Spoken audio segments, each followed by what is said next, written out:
बहस के सबसे बड़े लोकतांत्रिक शो देश की बहस में मैं दीपक चौरसिया अपने तमाम दर्शकों का, अपने तमाम पैनलिस्ट यानी मेहमान जो मेरे साथ जुड़ने वाले हैं, अमेरिका से भी जुड़ेंगे, पाकिस्तान से भी जुड़ेंगे, उनका वंदन करता हूं, अभिनंदन करता हूं, साथ ही साथ नमस्कार करता हूं। आप जानते हैं देश की बहस इकलौता बहस का शो है जो दर्शकों की राय के आधार पर चलता है। आप ही की राय के आधार पर हम तय करते हैं कि किस मुद्दे पर आप बहस देखना चाहते हैं। साथ ही आप ही अपने घरों से लाइव हमारे साथ जुड़कर बहस की दशा और दिशा को आगे बढ़ाते हैं, बहस को धार और रफ्तार देते हैं। आज पब्लिक के मंच में हमारे साथ जुड़ेंगे विदुषी सहल कोलकाता से, अशिका वाही नोएडा से, प्रियांशु गर्ग गाजियाबाद से और शोभित गुप्ता दिल्ली से। लेकिन सबसे पहले देख लेते हैं आज आपने बहस का कौन सा मुद्दा तय किया है। आज बहस का सबसे बड़ा मुद्दा है तालिबान पाकिस्तान का डबल टेरर तंत्र भारत कैसे तोड़ेगा। एक बार फिर से अफगानिस्तान पर तालिबान का कब्जा हो गया है। आज जिस तरह की तस्वीरें काबुल से देखने को मिली उससे दिल दहल उठा। क्या एक बार फिर महिलाओं को कोड़ों से पीटा जाएगा? क्या एक बार फिर हिंसा का नंगा नाच होगा? हिंसा का नंगा नाच हमने अफगानिस्तान के चारों तरफ लगातार देखा, लेकिन अभी तालिबान ये कह रहा है कि हम पर भरोसा करो, सत्ता का हस्तांतरण हम ले चुके हैं। हम 1996 से 2001 वाले तालिबान नहीं रहे, लेकिन तालिबान पर भरोसा नहीं किया जा सकता। बेपढ़े लिखों की ये फौज जो सिर्फ और सिर्फ लड़ना जानती है, क्या वो समाज और देश को नेतृत्व दे सकती है? ये सबसे बड़ा सवाल है। सवाल ये भी है कि ये सब अगर तालिबान ने किया है तो ऐसा है पाकिस्तान और चीन की मदद से किया है। ऐसे में भारत पर दोहरा खतरा है, दोहरा नहीं तिहरा खतरा है। अफगानिस्तान एक साथ है, पाकिस्तान एक साथ है और चीन एक साथ है। कैसे भारत अपने हितों की रक्षा करेगा? और साथ ही साथ क्या तालिबान पर भरोसा किया जा सकता है? देखिए आज कैसे काबुल में दिखी आसमान में टायर पकड़कर, प्लेन पर चढ़कर अफगानिस्तान से भागने वाले अफगानी मुसलमानों की तस्वीरें देखिए एक बार आप भी।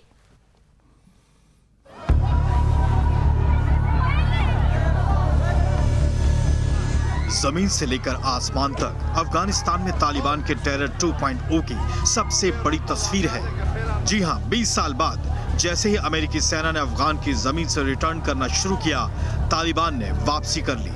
जबकि एक दिन पहले ही आतंक के बरादर ने कसम खाई थी कि तालिबान अब आतंक नहीं मचाएगा।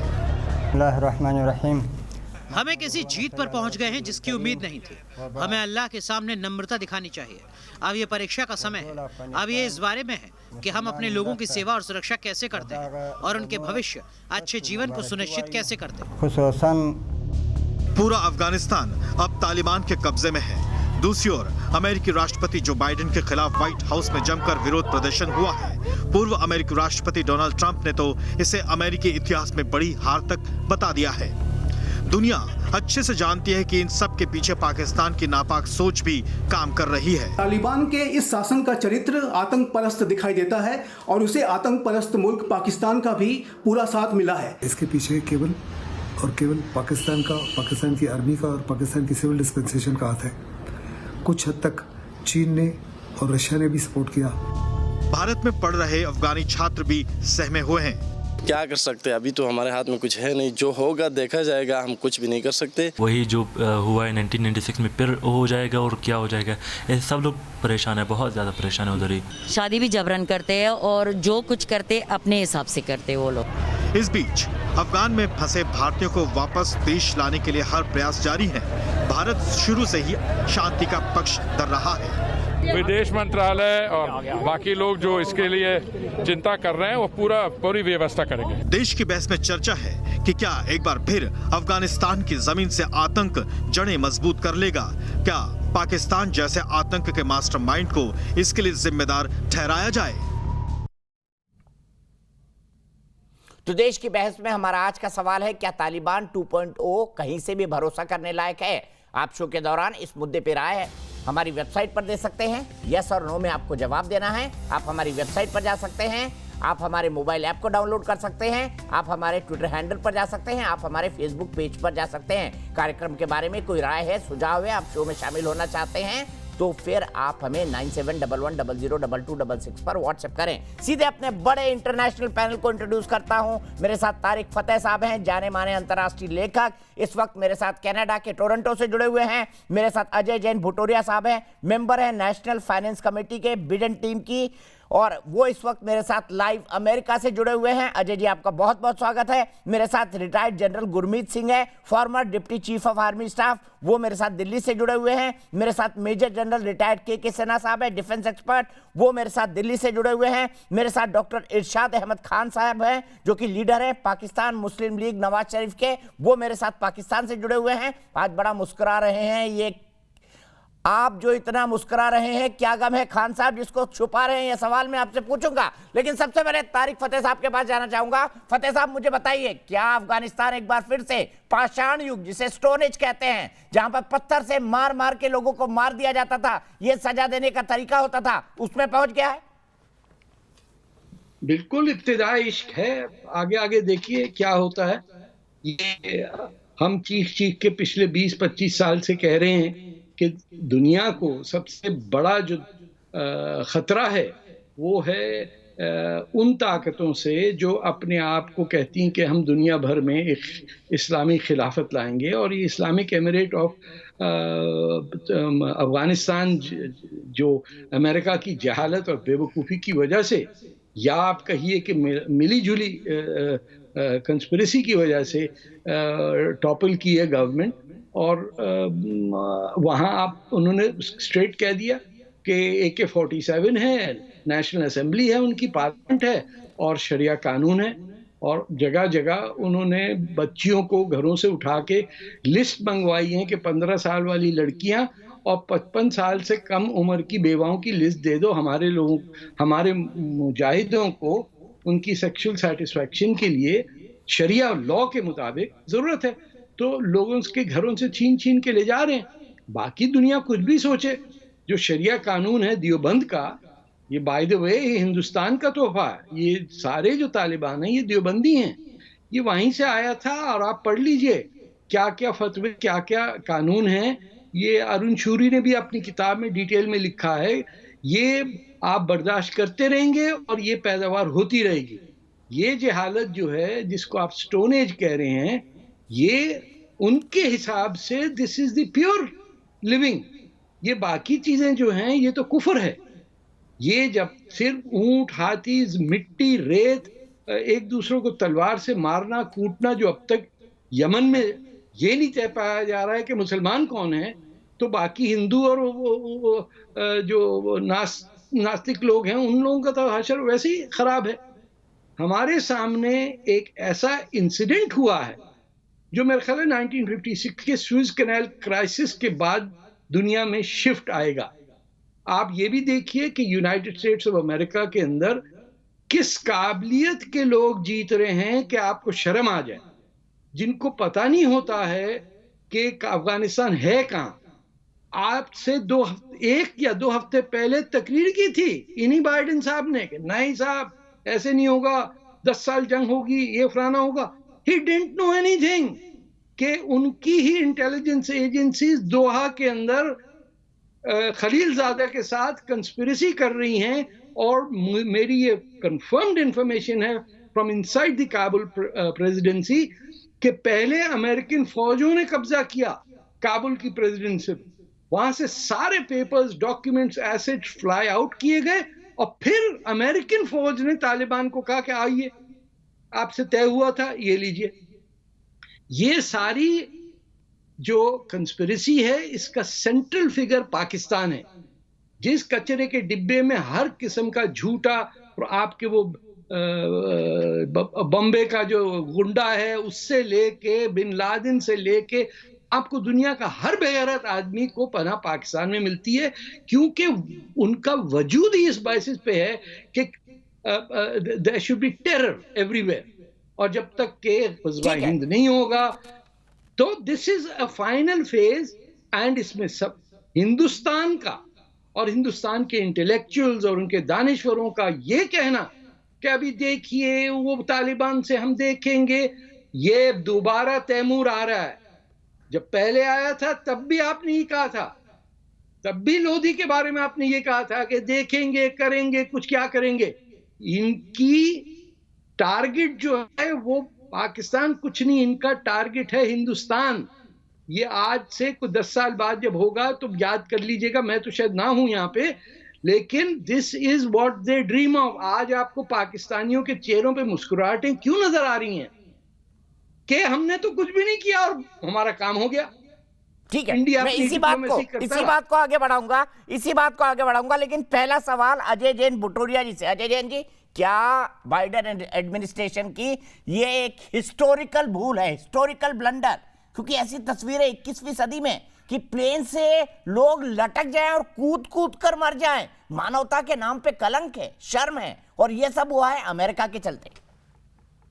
दीपक जी, इसको आप मुझे सुन पा रहे हैं क्या? जी बिल्कुल बिल्कुल अतुल भाई, अजय भाई बिल्कुल सुन पा रहे हैं। हाँ, तो दीपक को पहले समझने से पहले अमेरिका वहां पे अफगानिस्तान गई थी 2001 में सितंबर 11 इंसिडेंट के बाद में, और उनका मिशन था अलकायदा को खत्म करना।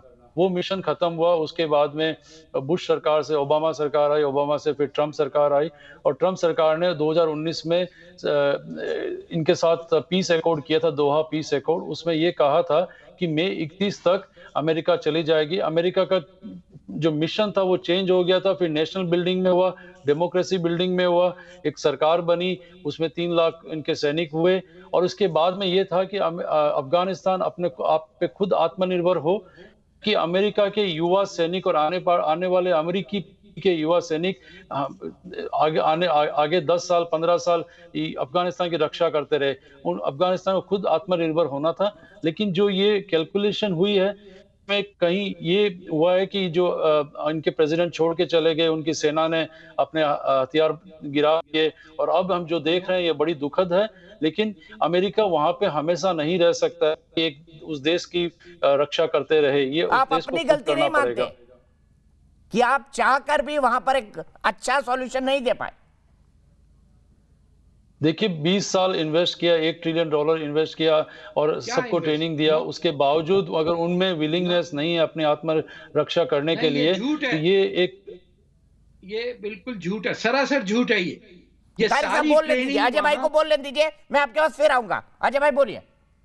हाँ, तो ये जो एक प्रोसेस से गुजरे हैं, उसके बावजूद ये तो दिखाई दे रहा है कि तालिबान एक बहुत स्ट्रांग फोर्स है, और उनकी जो लड़ने की टैक्टिक्स है। अगर आप मान लीजिए आज नहीं निकलते, जो बाइडेन ने जो ट्रंप एडमिनिस्ट्रेशन का जो एग्रीमेंट था उसको कंटिन्यू करके अभी निकले हैं, 6 महीना और रुक जाते, उसके बाद में 1 साल और रुक जाते, लेकिन कंडीशन तो यही रहती, क्योंकि जब तक आज अफगानिस्तान की अपनी सेना और अपनी आत्मनिर्भरता और उनके डेमोक्रेसी में बिलीव नहीं होगा। आज अफगानिस्तान एक कंट्री है, लेकिन वो एक 18 ट्राइब्स का एक्यूमुलेशन है, और इस ट्राइबल कंट्री को डेमोक्रेसी में कन्वर्ट करना एक बिल्कुल बहुत ही नामुमकिन सा काम है। और ये हिस्ट्री बताती है कि क्यों थे सर? तो गए क्यों थे? हाँ जी, तो गए क्यों थे? ये जिम्मेदारी क्यों ली थी?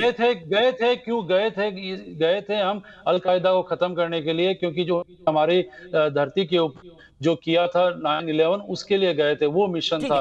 उसके बाद में मिशन चेंज हुआ और वो सपोर्ट हुआ। तारिक फतेह साहब, एक क्विक काउंटर। जनरल साहब, तारिक साहब एक क्विक काउंटर दे रहे हैं, उसके बाद मैं आपके पास आता हूं। मैं कह रहा हूं सारा कुछ पाकिस्तान में हुआ था। Khalid Sheikh Mohammed was a Pakistani, Osama bin Laden lived in Pakistan. अरे बाद में आपको नहीं, देखिए मेरी बात सुनिए।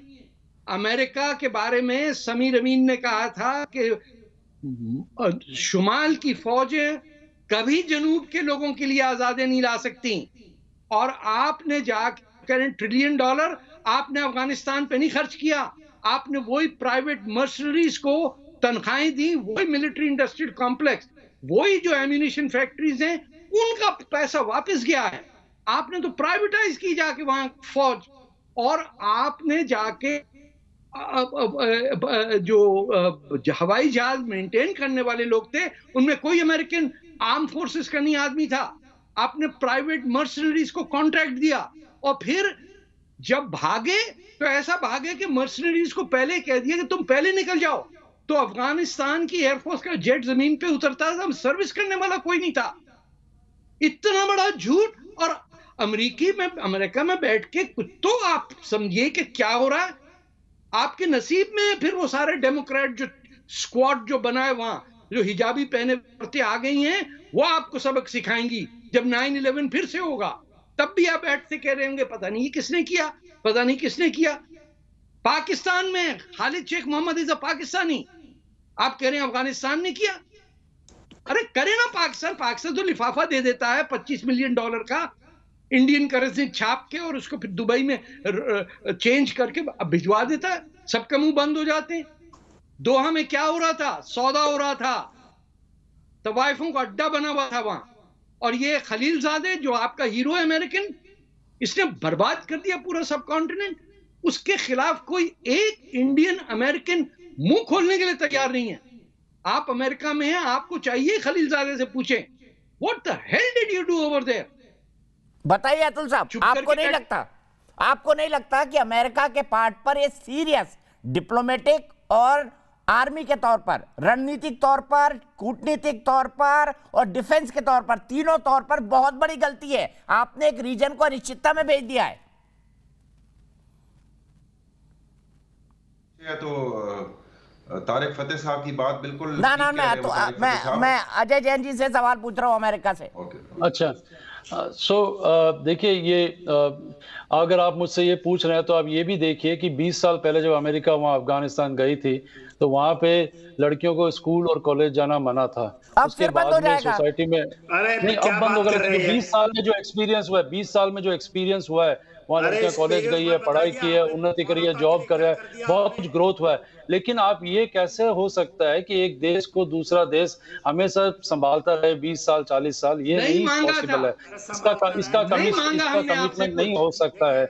इसीलिए एक डेडलाइन होनी पड़ेगी जहां से अमेरिका विड्रॉ होगी, चाहे आज करे, ऐसा देखने को मिल रहा है, आज से 10 साल बाद करे, ये तो विड्रॉ होना ही पड़ेगा। अमेरिका वहां हमेशा नहीं रह सकती है। ठीक है, इसलिए अजय जी बोल रहे हैं अमेरिका वहां हमेशा नहीं रह सकता है। हम तो अल कायदा को खत्म करने गए थे, हमने खत्म कर दिया, हम वापस जा रहे हैं।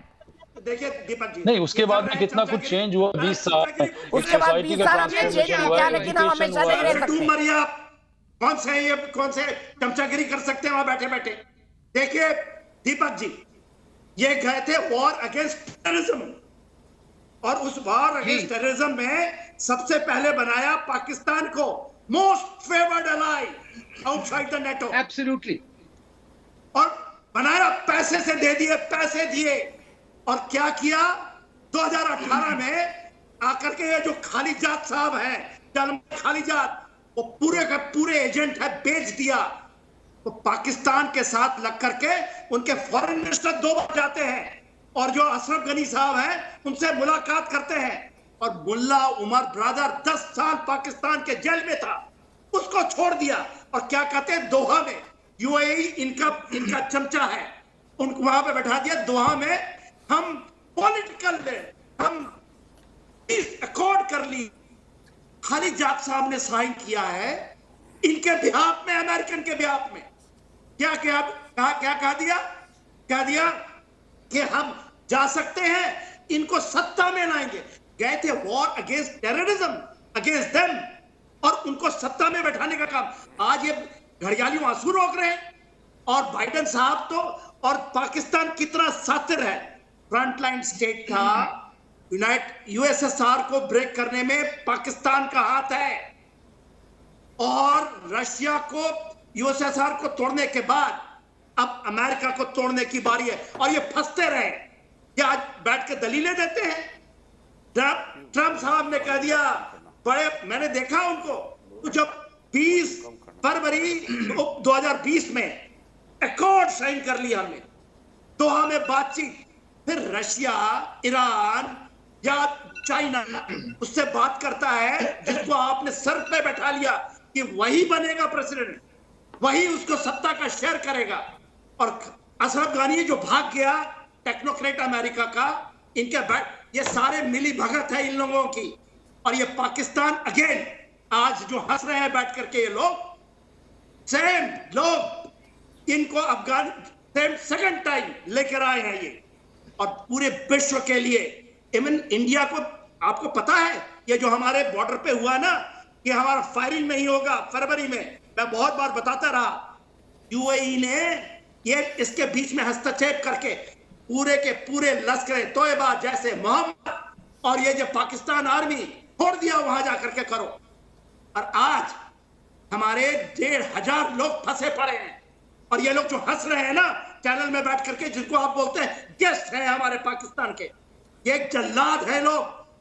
इन्होंने देखिए हमारे प्लेन, आप ये बताइए दीपक जी, क्यों कल जो इनका स्पोक्स पर्सन था जो तालिबान का, वो कहता है, सोहेल कहता है कि हमारे इंडियन अपने ट्रुप ना भेजे।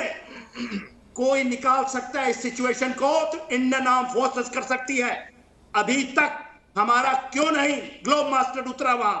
नहीं सर, मैं आपको एक अपडेट दे दूं, काबुल से भारतीयों को लेके ग्लोब मास्टर वापस लौट चुका है, अभी टचडाउन हो चुका है भारत के एयरपोर्ट पर। तो भारतीय सुरक्षित आ गए और आगे भी एयरलिफ्ट करने की तैयारी है, भारत सरकार का स्टेटमेंट है। वही मैं कह रहा था, मैं ही बात कह रहा था। देखिए हमें बिलीव कीजिए अपने फोर्सेस के ऊपर में। कहा बूट ऑन ग्राउंड नहीं भेजेंगे, ठीक है, पर हमारे लोगों का, और ये तालिबान जिस तरह से हमारे 32.5 मिलियन जो अफगानी है वो हमारे हैं, वो इन तालिबान को क्या बात करते हैं ये लोग? ये 70-80 हजार लोगों से लेकर के उन पे महम डालेंगे। देखिए प्रेसिडेंसी हमारे पास है यूएन की, पूरे वर्ल्ड में ट्रेंड हो रहा है। सैंक्शन पाकिस्तान क्यों नहीं सैंक्शन कर रहा है? आप क्यों नहीं लगाते सैंक्शन उसके ऊपर में? और वहां के यूएन के जनरल सेक्रेटरी साहब कहते हैं हिंसा नहीं करेगा तो हम शायद उसको रिकॉग्नाइज कर देंगे। आप रिकॉग्निशन के लिए देना चाहते हैं? देखिए दीपक जी, ये भारत के लिए नहीं खतरा, पूरे विश्व के लिए खतरा होगा। और ये जो बोल रहे हैं ना, ये जो बाइडेन साहब के चमचे हो सकते हैं, मगर जो बात है ये पूरे के पूरे इनके फेलियर प्रोफेशनल कहीं रहे नहीं है। विश्व में इनका अस्तित्व मिट जाएगा। अमेरिका जो कहते थे ना only super power of the world, क्या सुपर पावर? आप किसको मदद करेंगे? कौन बिलीव करेगा आपको? तालिबान के सामने घुटने टेक दिए आज आम आदमी ये कह रहा है। जनसा मैं आपको 1 मिनट रोकता हूं। विदुषी सहल, मेरी एक दर्शक कोलकाता से जुड़ गई हैं। विदुषी, क्या कहेंगी अफगानिस्तान में जो तालिबान ने कब्जा किया है उस पर? थैंक यू मुझे बोलने देने के लिए। सर देखिए, अफगानी से हमारी कोई शत्रुता ना संदेह कोई रही नहीं है। हमेशा जंग के मैदान से लौटे शरणार्थियों को यहाँ आश्रय दिया गया है। हिंदुस्तान का या भारत का आप कहेंगे रिश्ते आईएसआई, अलकायदा, तालिबान इन ग्रुप से खराब है। तो सर मेरा सवाल यहाँ यूएस के लिए है कि उन्होंने भारत में हमेशा उन्नति में एक सुंदर लोकतांत्रिक दृष्टि के में उनका सहयोग करते हुए अर्थव्यवस्था की, सैनिक प्रशिक्षण करी। तो आज उन्होंने भारत को नजरअंदाज करते हुए ऐसा शांति समझौता कैसे कर दिया? सर क्या हस्ताक्षर में या बोल में अहिंसा का कोई आश्वासन दे सकता है सर? ठीक है, सीधे मैं चलता हूं खान साहब के पास। खान साहब मुझे बताइए, आप बड़ा मुस्कुरा रहे थे भाई, हिलरी क्लिंटन कह के गई हैं आंगन में सांप पालेंगे तो आपको भी काटेगा, ये आपको भी काटेंगे। आप भले से इनको लड़ाके भेजें, लश्कर के भेज दें, जैश के भेज दें, हिजबुल मुजाहिदीन के भेज दें, जिन्होंने मार मार के मज़ार शरीफ और इस पर कब्जा करवाया है। सांप पालेंगे तो घर में आपको कभी भी काट सकता है। खान साहब आपके बगल में ही सांप है और आपके घर में भी सांप ही सांप है। बिस्मिल्लाह, शुक्रिया दीपक। बात यह है कि अच्छा, आपने बिस्मिल्लाह करा ना। मुझे ये बताइए, कंधार, काबुल, मजार शरीफ में मुसलमान ही मुसलमान को किस नाम क्यों मार रहा है? क्या मुसलमान काफिर है? क्या अफगानिस्तान का वो मुसलमान जो मारा जा रहा है वो काफिर है? बताइए। अच्छा सुन तो, चलो हमसे तो आप इसलिए नफरत करते हैं, हम हिंदू हैं, पर अफगानिस्तान के मुसलमान से वहां का तालिबान क्यों नफरत करता है? बताइए, जवाब दीजिए। नहीं, जवाब दीजिएगा मेरे सवाल का। आपने कहा ना बिस्मिल्लाह रहीम, बोलने नहीं दे रहे। नहीं, आपने कहा ना, मैं यही कह रहा हूँ, इसीलिए पूछ रहा हूँ। मैंने कहा मैं मुसलमान हूँ, मैंने अपना बिस्मिल्लाह से अल्लाह के नाम से शुरू किया। आपने बहुत अच्छा किया, आपने बहुत अच्छा किया, पर मैं यही कह रहा हूँ, वही बिस्मिल्लाह बोलने वाला अफगानिस्तान का मुसलमान, उसको तालिबान क्यों मार रहा है? मुसलमान ही मुसलमान को क्यों मार रहा है? इसका जवाब दे दीजिए। आप बोलने दें। देखिए, मैं आधे घंटे से आप लोगों को सुन रहा हूँ, 1 मिनट मुझे भी सुन रहे हैं आप। बोलिए, जवाब दीजिएगा। दुनिया की तेज तरीन जंग, तेज तरीन फतह बगैर किसी जानी नुकसान के, माली नुकसान के, आप तो प्रोपेगेंडा कर रहे हैं कि लोगों को मारा। अभी आप खुद ही कह रहे थे कि आपका इंडिया का जहाज लेकर के आपके लोगों को तहफ्फुज़ के साथ हिंदुस्तान पहुंच गया। क्यों पहुंच गया कि तालिबान, मैंने आपसे परसों प्रोग्राम में भी कहा था कि ये वो तालिबान नहीं है जो आप शो कर रहे हैं, ये तालिबान मोहब्बत करने वाले मुसलमान हैं और ये वो कुछ करके दिखाएंगे इंशाल्लाह धरती पे, क्योंकि मुसलमान, नबी पाक सल्लल्लाहु अलैहि वसल्लम का हुक्म था और उनका कहना ये था कि मुसलमान पूरी दुनिया पे फाते होगा और हुकूमत करेगा। सबसे पहली बात। दूसरी बात यह है कि आप बात कर रहे हैं, तारिक फतेह साहब फरमा रहे थे सर मजार शरीफ में खातून को सुना था, बोले मेरे परिवार वालों की लाशें बाहर पड़ी है, तालिबान के खौफ से बाहर नहीं जा पा रहे हैं हम। मजार शरीफ से खातून को सुना था मैंने, हिंदुस्तान में रहती है, बोल रहे मेरे फैमिली की लाशें पड़ी हैं। आप कह रही है खून खराबा नहीं हुआ, आप कह रहे खून खराबा नहीं हुआ, मैं कह रहा हूं आपके यहाँ गर्दन काट देना खून खराबा नहीं है, ये तो गले मिलना है। सबसे बड़ी बात, यमन में इसीलिए मार रहे हैं दूसरे को। देखे ये मुहर्रम मारा मारते तो आपका जहाज भर के हिंदुस्तान कैसे जाता? किसी को नहीं मारा आपने, सबने हथियार जैसे वो काबुल में दाखिल हुए, लोगों ने उनके गले में हाथ डाले, उनको खुशामदीद का है, उनको मोहब्बत से पेश है, जमीन के साथ पेश आ रहे हैं। मैं कह रहा हूं दुनिया की तेज तरीन जंग कभी सोच भी नहीं सकता था कि मैंने एक ही देश देखा है जो बबूल के पेड़ बोता हो। आपको तकलीफ यही खान साहब मैंने एक ही देश देखा है पाकिस्तान जो बबूल के पेड़ बोता हो, खेती करता हो बबूल के पेड़ों की। कैसे मुसलमान है आप समझता नहीं हो कि ये दुनिया पे कब्जा करने का एक प्लान है आपका। आपने बोल दिया आपने बोल दिया ना दुनिया पर कब्जा करना है इस्लाम को। सुन लिया अजय साहब, सुन लिया अजय जैन साहब, सुन लिया दुनिया पर कब्जा करना है इस्लाम को। बेईमानियों से अपनी बेईमानियों के साथ उस मुल्क पे कब्जा किया था, उन्होंने अपना मुल्क वापस लिया। और आप याद करें मुल्ला उमर ने क्या कहा था अमेरिकन को और आप लोगों के बच्चों के, ना आप लोग कभी जीते हैं और ना हारे। आज बमियान स्टैचू आपके कर दिखाया अरब लाए थे क्या? जो 20 साल पहले बमियान स्टैचू कहां से आए थे? जो 20 साल पहले कहा था आज करके दिखा दिया कि 20 साल बाद अपना मुल्क उन्होंने हासिल किया और गद्दारों को मुल्क से निकाला। गद्दार भागे दुम दबा के भागे। बनाओ अभी मैंने कहा था परसों भी कहा था कि आपको निकाला नहीं जाएगा, आप लोग भाग जाएंगे यहाँ से, और भागे आप। पूरी दुनिया ने देखा आपको भागते हुए। देखिए अजय साहब, वॉर ऑन टेरर में आपका बेस्ट फ्रेंड पाकिस्तान, उनके पीटीआई के नुमाइंदे आपको कह रहे हैं कि गद्दार भाग गए, अमेरिकी गद्दार भाग गए। क्या कहेंगे पाकिस्तानियों को? हमेशा पाकिस्तान के खिलाफ बोलता है और आप जहर उगलते हैं पाकिस्तान के खिलाफ। कभी मोहब्बत से अजय जी बताइए, ये कह रहे हैं कि गद्दार अमेरिका वाले भाग गए। मुसलमान कितने मोहब्बत करने वाले हैं? आप जैसे लोग पाकिस्तान मुस्लिम लीग के नेता है खान साहब हमारे खिलाफ। और खान साहब रुक जाइए, अजय जी जवाब देंगे। अजय जी ये कह रहे हैं कि गद्दार अमेरिकी भाग गए अफगानिस्तान को छोड़ के। अजय जी क्या कहेंगे? आपके लोग क्या गद्दारी की थी अफगानिस्तान के साथ अमेरिका ने, या पाकिस्तान जो आपकी वॉर ऑन टेरर का सबसे बड़ा दोस्त था? वो भी भाग गए। आप ये देखिए दीपक, इस तरफ भी तो आइए आप। आपके जो लोग दहशतगर्दी पाकिस्तान में कराते थे कैसे दुम दबा के भागे। अशरफ गनी से पहले वो भागे, अरबों खरबों डॉलर का अपना असासा छोड़ करके भागे। हालांकि तालिबान ने ये ऐलान किया है। अब खान साहब रुक जाइए, थोड़ा वाणी को विराम दीजिए, थोड़ा विराम दीजिए। पर मुझे आपने सवाल का जवाब नहीं दिया कि मुसलमान ही मुसलमान को क्यों मार रहा है। आपने नहीं दिया जवाब। मुसलमान को उन्होंने तो हिंदुओं को भी नहीं मारा, उन्होंने सिखों को नहीं मारा, उन्होंने तालिबान मुल्कों में जा रहे हैं। अरे खड़ा करके गोली मार देता। अजय जी जवाब दीजिए। गद्दार अमेरिका वापस चला गया, वॉर ऑन टेरर के आपके बेस्ट फ्रेंड बोल रही है, वॉर ऑन टेरर के आपके बेस्ट फ्रेंड बोल रहे हैं। सिर्फ अजय जी की आवाज। खान साहब खामोश रहिए थोड़ा सा। जहाज लैंड करके आपके लोगों को लेकर के अगर वो मारते तो कैसे वापिस आ सकते थे? आप मुझे ये बताइए। मेरे सवाल हमारी फौज थी वहाँ पे, वो भी गोली चलाना जानती है। शोर डालना आता है। खुदा की कसम हम इसीलिए तो मुस्कुराते हैं। खुदा की कसम बुरा रहे हैं आपके, खुदा की कसम अभी खत्म होगा। खुदा की कसम मुसलमानों को मुसलमान ही मारता है, मुसलमानों को मुसलमान ही मारता है। आपको और किसी की जरूरत नहीं है। अफगानिस्तान, पाकिस्तान, यमन, सीरिया सब यही हो रहा है। अजय जी जवाब दीजिए, क्या अमेरिका ने अफगानिस्तान के साथ गद्दारी की थी? कह रहे गद्दार अमेरिका भाग गया। वॉर ऑन टेरर में आपके बेस्ट फ्रेंड पाकिस्तान वाले। 20 साल अमेरिका ने अपना इन्वेस्ट किया अफगानिस्तान की उन्नति के लिए। और 20 साल उन बच्चों से पूछिए जिन्होंने एजुकेशन हासिल करी है, उन परिवारों से पूछिए जिनको रोजगार मिला है, उनको पूछिए जिन्होंने बेटर लाइफस्टाइल मिली है। लेकिन जो मैं पहले भी कह चुका हूँ, अमेरिका इनडेफिनेट पीरियड तक यहाँ कंटिन्यू नहीं कर सकता है। अपने जो $1 बिलियन स्पेंड कर दिया, उसके अलावा कंटिन्यू नहीं कर सकता है। अमेरिका अपनी नीड है, उसको अपने देश के ऊपर भी देखना होगा।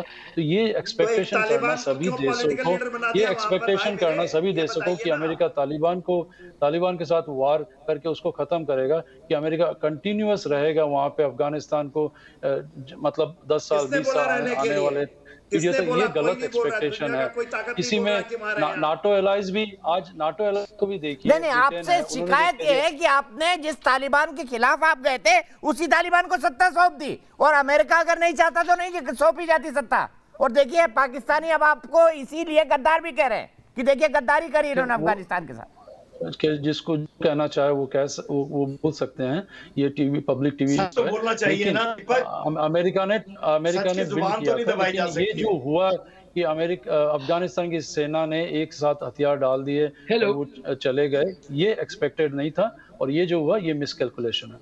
ठीक है गुरमीत सिंह साहब, मैं आपसे सीधे सवाल पूछना चाहता हूं। इनके हिसाब से शांति के दूत तालिबान, शांति का तालिबान से बड़ा दूत कोई है ही नहीं। अगर खान साहब पे भरोसा किया जाए, खान साहब इनको तुरंत नोबेल प्राइज से कुछ बड़ा होगा पीस का, वो भी दे सकते हैं। और इन्होंने घोषणा कर दी कि भाई अब तो पूरी दुनिया में इस्लाम का कब्जा होगा, अल्हम्दुलिल्लाह, ये भी बोला इन्होंने। पर इसका जवाब नहीं दिया कि मुसलमान को क्यों मार रहा है अफगानिस्तान में।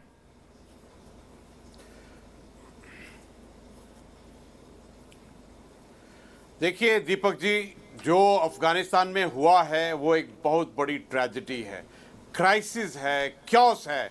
वहाँ पर जो फियर और पैनिक है, और जिस प्रकार से वहाँ से किसी तरीके से भी वैक्यूट हो, भाग जाए, वो मंजर है। जो काबुल के दृश्य आपके चैनल ने दिखाए हैं, देखिए इतना दर्दनाक बात, इतना कलंक है ये देखिए, पहली बात तो ये है कि यूएस कंप्लीटली फेल हुआ है।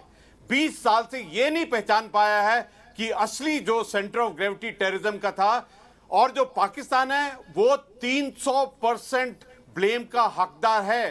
पहला तो उन्होंने तालिबान को रेज किया, फंड किया, सपोर्ट किया, उनके अंदर में फंडामेंटलिज्म, एक्सट्रीमिज्म और जिहादी का जो कीड़ा डाला है। उसके अलावा जो उन्होंने सिर्फ एक ही चीज सिखाया है, टेररिज्म और टेररिज्म।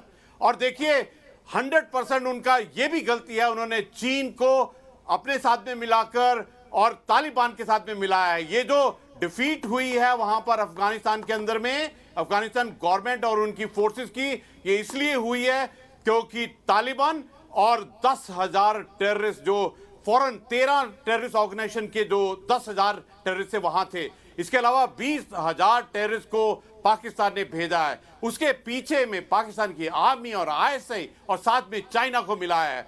देखिए बहुत दुख और दर्द की कहानी है जब आप देखते हैं एक अफगानिस्तान राष्ट्र और उनकी अवाम, उनके अंदर में क्या फियर है, क्या पैनिक है। एक बात पक्की है, अफगानिस्तान अगले हजारों साल तक पाकिस्तान को कभी माफ नहीं करेगा।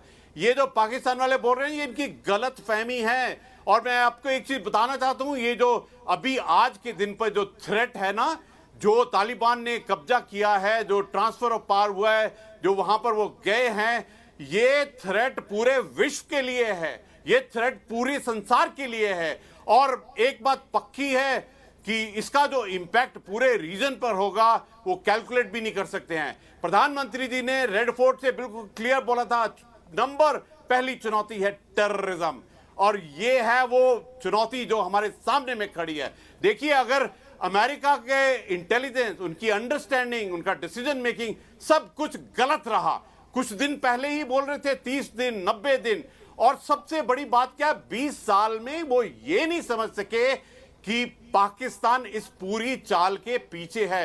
उनको जो अमेरिका को सक्सेस मिली 20 साल में, एक जो ओसामा बिन लादेन को उन्होंने मार गिराया वो था अब्बोटाबाद पाकिस्तान में। अगर अमेरिका ने पाकिस्तान के ऊपर में काम किया था, यानी कि उसके ऊपर हमला किया होता, तो ये प्रॉब्लम हल हो जानी चाहिए थी। और आज के दिन पे मैं कहूंगा कि देखिए सबसे बड़ा जो विपदा है वो है अफगानी लोग। देखिए काबुल को अगर आप देखें तो 5 लाख रेफ्यूजी, और देखिए क्या सीन है वहां पर एयरपोर्ट के ऊपर में। दुख लगता है, क्लंक है ये मानवता के ऊपर में कि किस प्रकार लटक रहे हैं एयरक्राफ्ट से। ये मैं कहूंगा पूरी मानवता के पहले मैं तो ये पूछता हूं, कहां था यूएन, कहां थे वो नेटो के देश, कहां थे वो यूएस? ये जो उन्होंने अपनी क्रेडिबिलिटी और डिपेंडेबिलिटी गिराई है, ये सबसे बड़ा नुकसान होगा उनको। ठीक है, और मैं ये बताना चाहता हूं कि स्ट्रेटेजिक पॉइंट ऑफ व्यू, सामरिक पॉइंट से ये एक बहुत बड़ी डिफीट है। नॉट केवल ये defeat military point of view से है, ये defeat diplomatic point of view. और एक बात मैं बताना चाहता हूं, ये हमारे साथ जो बैठे हुए हैं पाकिस्तान के लोग, ये बहुत बड़ी गलतफहमी में हैं। अभी जो रिवर्स स्ट्रोक लगने वाला है ना, वो इन्हीं के ऊपर में आएगा सबसे पहले। ना वो डूरन लाइन मांगते हैं, ना इनका कहना मानेंगे, और सबसे बड़ा जो उनके ऊपर में रिवर्स स्ट्रोक आएगा वो सबसे पहले इन्हीं के ऊपर में आएगा। मैंने जिंदगी के अंदर में 1973-77 3 साल 10 अफगान के कैडेट के साथ एनडीए में बिताए थे। जनरल साहब भी मेरे साथ उसी स्क्वाड्रन में थे, सिन्हा साहब। हम उनकी दर्द को जानते हैं, अफगानिस्तान की दर्द को। मैंने नेशनल डिफेंस कॉलेज के अंदर में अफगानिस्तान के ब्रिगेडियर के साथ में 1 साल हमने इकट्ठी ट्रेनिंग की थी। मैं आपको एक चीज बता देना चाहता हूं, जो आज नफरत, हेट, जो एक बदला एक नॉर्मल अफगानी के दिल में, जहन में, डीएनए में आया है पाकिस्तान के अगेंस्ट में, वो अगले सालों साल तक नहीं जाएगा। और ये निकले थे पाकिस्तान अपना स्पेस बनाने के लिए, स्ट्रैटेजिक स्पेस बनाने के लिए, और ये तालिबान को स्ट्रैटेजिक एसेट समझते थे। अभी जाएगा इनका स्पेस। जो पहले 40 लाख पहले आए हुए हैं, 5-10 और आएंगे, इनको पता नहीं लगेगा कि किस वक्त इनका स्पेस चला गया। अभी इनकी जो सेल्फ डिस्ट्रक्शन है, इनकी जो उल्टी गिनती है, अभी शुरू है। अभी देखिए पूरी दुनिया में यूएन सिक्योरिटी काउंसिल में भी जो यूएन चीफ है, उसने क्या कहा है? उसने कहा है कि ये जो चुनौती है पूरे वर्ल्ड के लिए है, लेकिन बहुत देर में समझे हैं। ना कोविड के टाइम में समझा था यूएन, ना अभी समझ रहा है। और एफएटीएफ, क्या उसको और प्रूफ चाहिए? ये 300% जो इंटरफेरेंस किया है पाकिस्तान ने, ये जो सबूत मैं सीधे समद याकूब जी के पास चलता हूं। समद याकूब जी, दुनिया को इकट्ठा पाकिस्तानी है इस तालिबान के कुएं के पीछे, वरना तो कुछ होता ही नहीं। और मुझे फिर जवाब दे दीजिए, खान साहब ने नहीं दिया। अफगान का मुसलमान तालिबान मुसलमान को क्यों मार रहा है? मुसलमान महिलाओं को कोड़े से क्यों पीटता है? मुसलमानों को कोई बंदूक से क्यों मारता है? मुसलमानों का गला क्यों रेत देता है? भाई मुसलमान ही मुसलमान को क्यों मार रहा है अफगानिस्तान में? बताइए ना, क्या दूसरा मुसलमान काफिर है? अब मुझे बोलने दीजिएगा। फॉल ऑफ ढाका पे इंदिरा गांधी जी ने कहा था कि हमने 2 नेशन थ्योरी को बहिरे अरब में डबो दिया है, और हम कहते हैं आज आपको कि हमने इंडियन इंटरेस्ट को अफगानिस्तान के पहाड़ों तले रोंद डाला है। फॉल ऑफ ढाका पे आपने जिस तरह से सेलिब्रेट किया था, उसी तरह से आज फॉल ऑफ काबुल को मुबारक हो भैया, मुबारक हो मेरे भाई। के सिन्हा साहब 50 साल मुबारक हो, मुबारक कर दिया। अभी बताया गुरमीत साहब ने, मैं समझ सकता हूँ सिन्हा साहब, आपका गम समझ सकता हूँ, तहरीके तालिबान आपका गम समझ सकता हूँ। आप अपनी बारी पे बोल चुके, खैबर आप अपनी बारी ले चुके, आप अपनी बारी ले चुके, अब आप बोलने दें, हम बनाए, हम खुशी बनाएंगे। याकूब साहब और सिन्हा साहब को आमने सामने करो। सिन्हा साहब, याकूब साहब को खत्म करने दीजिए। खान साहब बीच में रेफरी मत बनिए, लेकिन याकूब साहब ये जवाब दे दीजिए, तालिबान का मुसलमान अफगानिस्तान के मुसलमान को क्यों मार रहा है? क्या अफगानी मुसलमान काफिर है? और ये मुसलमान को छोड़ दे, ये नेशनल इंटरेस्ट होते हैं। आपको पता नहीं क्यों मुसलमान के पीछे पड़ जाते हैं। यमन और सऊदीया की जंग में कौन लड़ रहा है? सीरिया में कौन लड़ रहा है? मुसलमान ही तो मुसलमान को मार रहा है ना याकूब साहब। बड़ा शांति का संदेश देता है आपका मजहब। मुसलमान ही मुसलमान को मारता है। मुसलमान का इंसान नहीं है, मुसलमान को आसमान से उतरा हुआ है। अब वो भी इसीलिए मुसलमान को मारेगा। तो क्या मुसलमान को नहीं मारेगा? क्या करबला की जंग नहीं हुई थी? मुसलमानों की लिस्ट बनाइए, क्योंकि आपके 14 साल से ऊपर वाली कोशिश ना करें, का नाम दे दीजिए, ये लवरी लेने की ना आपसे लिस्ट बनाइए। आप बात करें, आप बड़े जश्न बना रहे हैं। आज आप दीजिएगा अपने बहु बेटियों का लिस्ट उन तालिबानों को मैं नहीं कह रहा, उन्होंने कहा आपके मदरसे से मांगा है साहब उन्होंने। ये प्रोपेगेंडा छोड़ दें। अरे प्रोपेगेंडा क्या, ये 75,000 पूरा विश्व जानता है। तो क्या उनके साथ अवाम नहीं थी? आज कह रहे हैं पॉपुलेशन साथ नहीं फॉल ऑफ ढाका से पॉपुलेशन कंपेयर साथ कर रहे थी हैं। तो अपराइज हुआ ये जो आपने कू कराया है ना, ये जो 3,75,000 के मुकाबले में वो वैसे उठ के आ गए। सुने, अरे भैया मौका नहीं मिलेगा। आप तारीख के तालिबान भी आ रहा है। अब गम मनाएं सिन्हा साहब, गम मनाएं। मैं आपके गम को समझ सकता हूं। इसके अलावा जो आपने गम को समझ सकता हूं आपके गम को। वो भी आप कह रहा है कि वो आपके अगेंस्ट आने वाला है। ये मैं नहीं कह रहा, आपने तंजीमें भेजी थी ना साथ, वो साथ के साथ आ रहे हैं आपके पीछे। वो इंजीनियर मार दिए चाइना के साथ, आपने तो कह दिया रहो, अभी तो आ गए इंजीनियर। अब तो कुछ नहीं होता ना साहब। आप जब मारे जाएंगे लोकल पॉपुलेशन तालिबान के साथ है। लोकल पॉपुलेशन हो गया इतनी अच्छा क्विक और इतनी सक्सेसफुल अपराइजिंग विद द ये है मास्टर मोस्ट पॉपुलर। ये है मास्टर स्ट्रोक। आप बदल रहे थे ना, आज तो आप बताइए क्या बोलेंगे आज आप दोनों साहब क्या बोलिएगा? आज तो आप गम मनाए, खामोश हो। हाँ क्या बोलेगा? हमारे बोलने का दिन है, बलूचिस्तान निकल जाएगा, वही खैबर पख्तूनख्वा निकल जाएगा।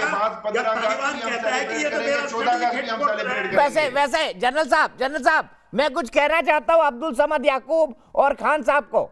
अब्दुल समद याकूब और खान साहब, आपने अभी कहा कि आपने आज क्या मैं बोलने दूंगा। खान साहब बहुत मौका देता हूं, आपको पता है, और मेरा प्रोग्राम बहुत लंबा होता है, आपको दिल खोल के मौका दूंगा। पर आपके साथ प्रॉब्लम क्या है, आप बता नहीं रहे मुसलमान को क्यों मार रहा है।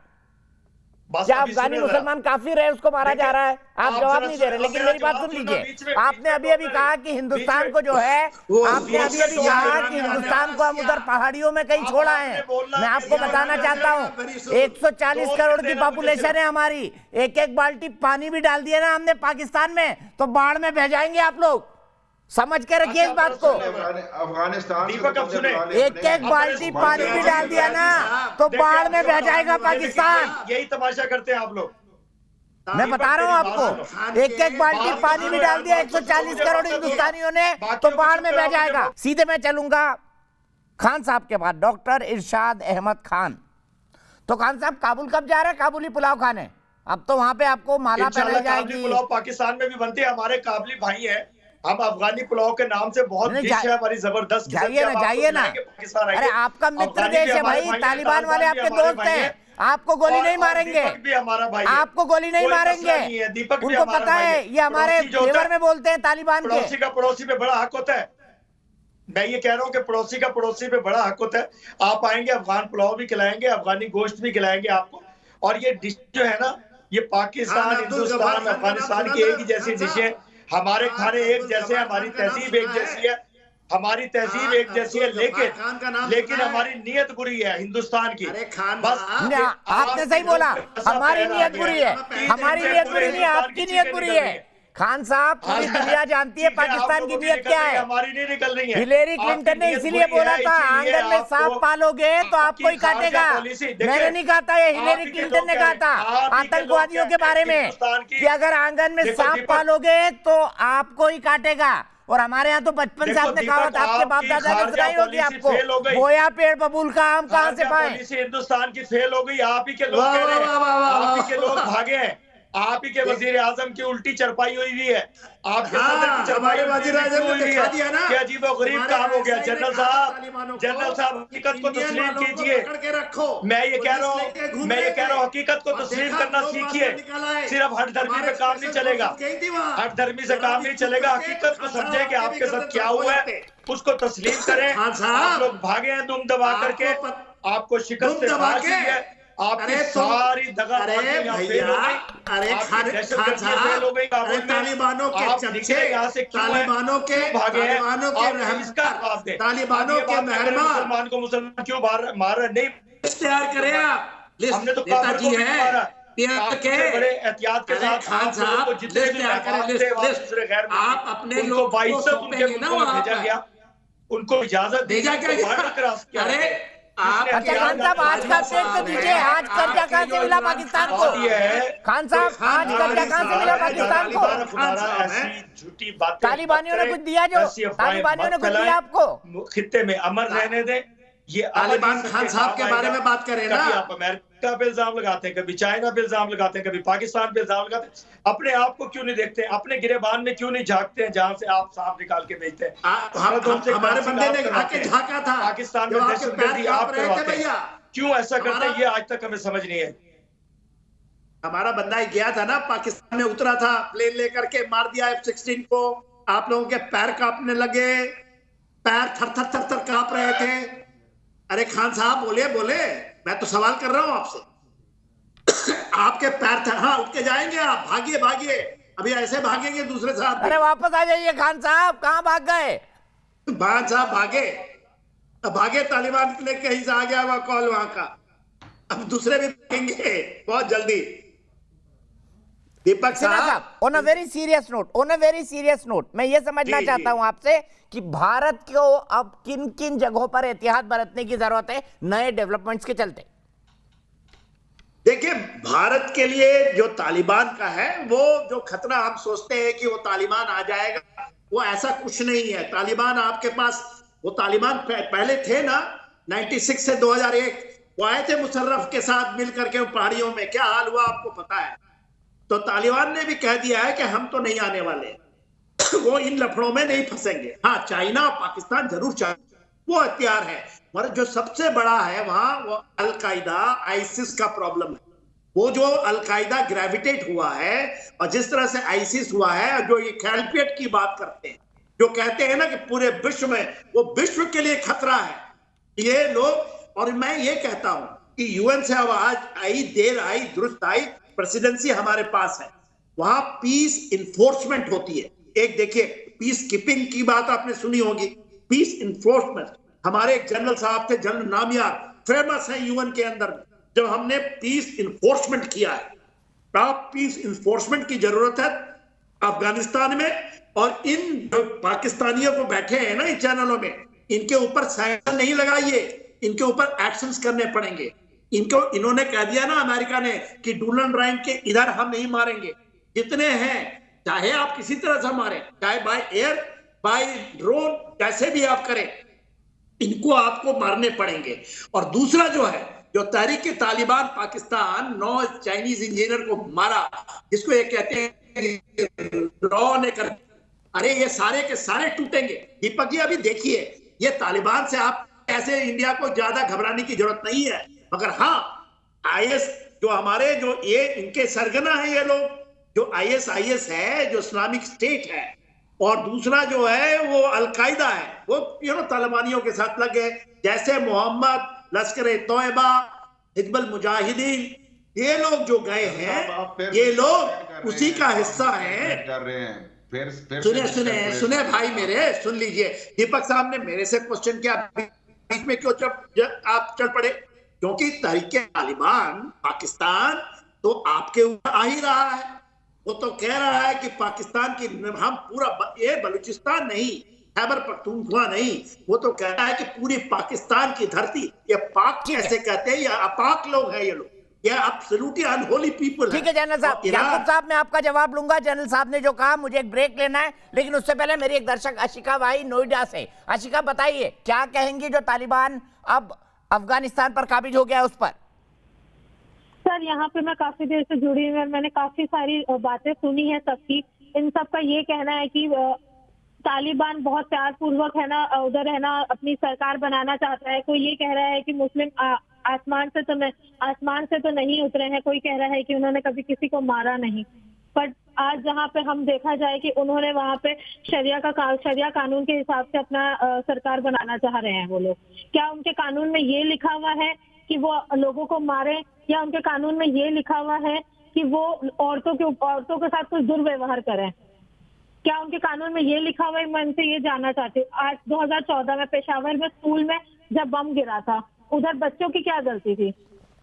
ठीक है, पेशावर में जो बच्चों को मारा तालिबान ने, उसमें बच्चों की क्या गलती थी? बहुत अच्छी बात है। आशिका, जुड़े रहिएगा हमारे साथ।